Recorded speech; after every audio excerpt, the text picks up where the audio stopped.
Allez, viens nous voir. Mademoiselle Picabou. Nous avons Capsule.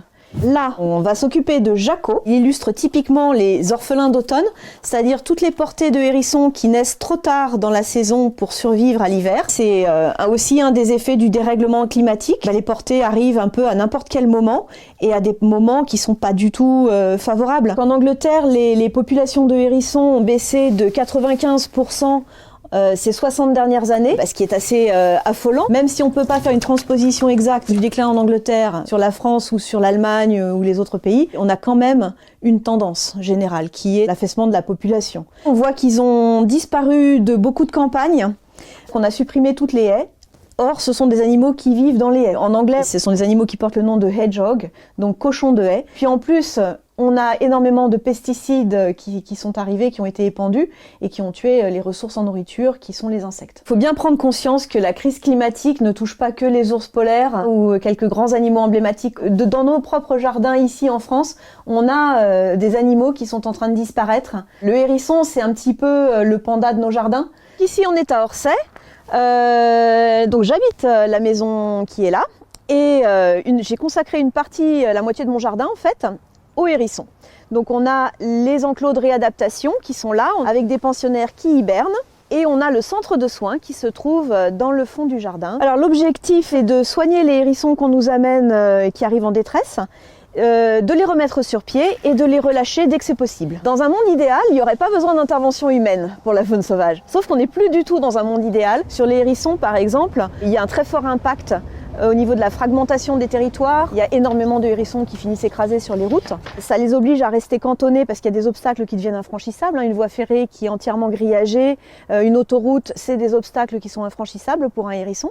Et du coup, il y a de la consanguinité et du coup, l'espèce disparaît tout petit à petit. Donc on a les cages des animaux qui sont là, donc des cages d'1 mètre, 1,20 m. On va voir combien tu pèses, Picabou. Chaque animal a un dossier de soins qui le suit pendant tout son séjour ici.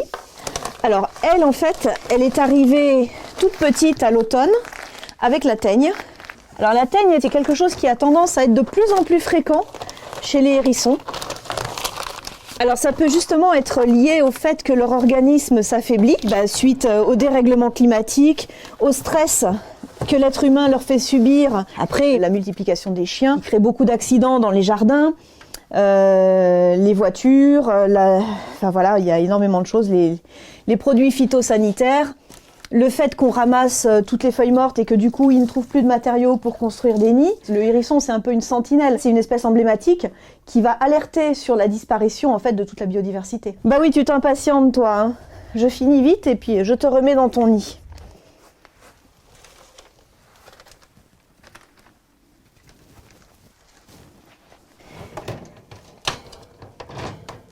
Là, nous avons Capsule, qui est une petite hérissonne qui nous a été apportée.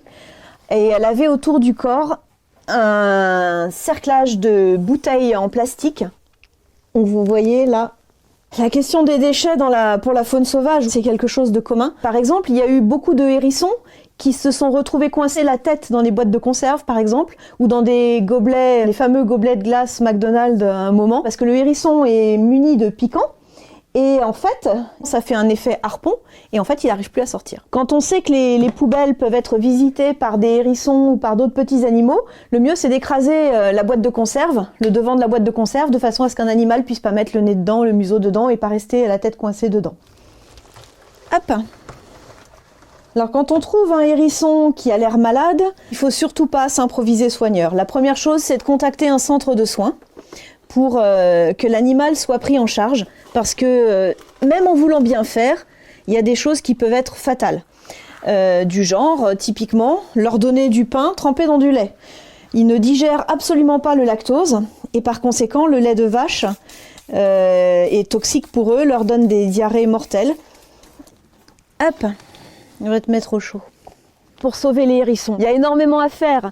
Il y a à travailler sur tout ce qui fragmente le territoire, donc les infrastructures comme les routes, les autoroutes, créer des passages à faune de façon à ce que les animaux ne se fassent pas écraser et puissent passer d'un endroit à un autre sans danger. Ce qu'on peut faire, c'est aussi changer nos techniques de jardinage, par exemple en ne nettoyant pas complètement les jardins, en laissant au sol des feuilles mortes.